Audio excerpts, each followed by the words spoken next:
Hi friends, welcome to my channel.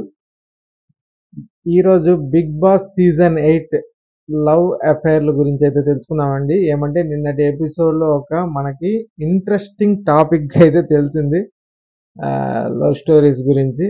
దాని గురించి ఈ వీడియోలో అయితే తెలుసుకుందాం. ఇక ఫస్ట్ టైం మా ఛానల్కి అయితే వచ్చినట్టయితే సబ్స్క్రైబ్ చేసుకోండి మా ఛానల్ని. అలాగే ఈ వీడియో పూర్తిగా చూసి మీకు ఏం అర్థమైందో కింద కమెంట్ రూపంలో అయితే తెలియజేయండి. అలాగే ఒక లైక్ అయితే వేయండి. ఇప్పుడు ఈ వీడియోలోకి వెళ్దాం. ఇక బిగ్ బాస్ హౌస్ లో ఇప్పటి వరకు సరైన లవ్ స్టోరీ అయితే పట్టాలెక్కలేదు, కానీ కావాల్సినంత ఎఫ్ఐఆర్లు మాత్రం సాగుతున్నాయండి. ఒకవైపు సోనియా నిఖిల్, మరోవైపు పృథ్వీ సోనియా, ఇంకోవైపు పృథ్వీ విష్ణుప్రియ, ఈ మధ్య సీత నిఖిల్ ఏమంటే మొన్న మాట్లాడుకుంటున్నారు సోఫాలో కూర్చొని. సీత నిఖిల్ అంటే నువ్వు నా గురించి ఏమనుకుంటున్నావు ఏమని. అట్లా యష్మి పృథ్వీ గురించి కూడా వీళ్ళు విష్ణుప్రియ సీత వల్లే ఎత్తారు.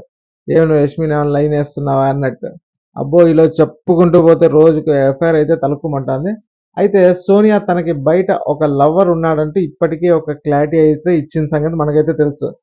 కానీ నిన్నటి ఎపిసోడ్లో, తాజా ఎపిసోడ్లో అయితే తన లవ్ స్టోరీని అయితే రివీల్ చేసింది సోనియా. అంటే తన లవర్ ఎవరు, తను ఏం చేస్తుంటాడు అనేది అయితే ప్రేరణతో అయితే మాట్లాడుతూ వచ్చింది.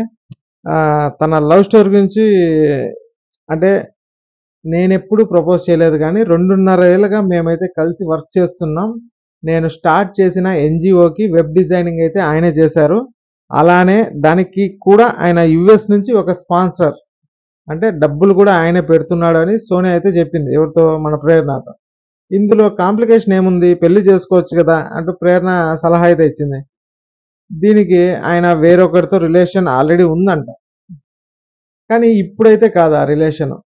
కానీ అదే డిపెండెన్సీ అయితే ఉంది ఇప్పటికీ అంటూ సోనియా అయితే. కానీ ఆయన నా లైఫ్లోకి వచ్చాక చాలా చేంజెస్ అయితే వచ్చాయి. ఫ్యామిలీ నుంచి నేను దూరంగా ఉండేదాన్ని, నా గోల్స్కి ఇబ్బంది అవుతుందని. కానీ తను వచ్చాక అది అయితే మారింది అంటూ సోనియా అయితే అంది. ఎవరితో? ప్రేరణతో. మరి ఏదో వేరే ఒకరితో అన్నావు కదా, అదేంటి అంటూ ప్రేరణ కూడా అడిగింది. అంటే ఇంతకుముందు ఇంకొకరితో రిలేషన్స్లో ఉన్నావు కదా అని కూడా ప్రేరణ అయితే డౌట్గా అడిగింది. అతను నా డెసిషన్ కోసం అయితే వెయిటింగ్. అంటే తను లోపలే ఇద్దరు ముగ్గురిని మాట్లాడుతూ ఉందనుకుంటే, బయట కూడా అంటే ఒకడైతే వెయిటింగ్లో ఉన్నాడంట, ఇంకోటి కోసం ఈమె ట్రై చేస్తుందంట. అదే చెప్తుంది, అతను నా డెసిషన్ కోసం వెయిటింగ్ అంతే అంటూ ప్రేరణ చెవి దగ్గరకు వచ్చి ఆయనకి డైవర్స్ అయిందంటూ చిన్నగా గుసగుసలు ఆడింది చెవిలో.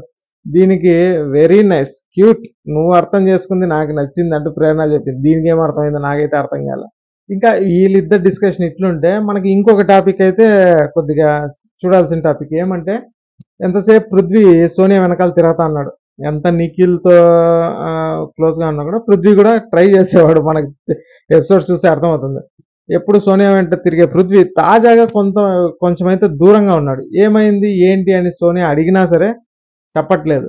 కానీ నిఖిల్ పక్కకి అంటే నిఖిల్ వచ్చి పక్కకి తీసుకెళ్ళి అడిగినాడు, ఏంది మ్యాటర్, ఎందుకు మాట్లాడట్లేదు అంటే, మొన్న జరిగింది కదా బెలూన్ టాస్క్, దాంట్లో సంచాలకుగా ఉన్నప్పుడు నువ్వు ఎవట్రా చెప్పడానికి అంటూ నాతో అనింది సోనియా.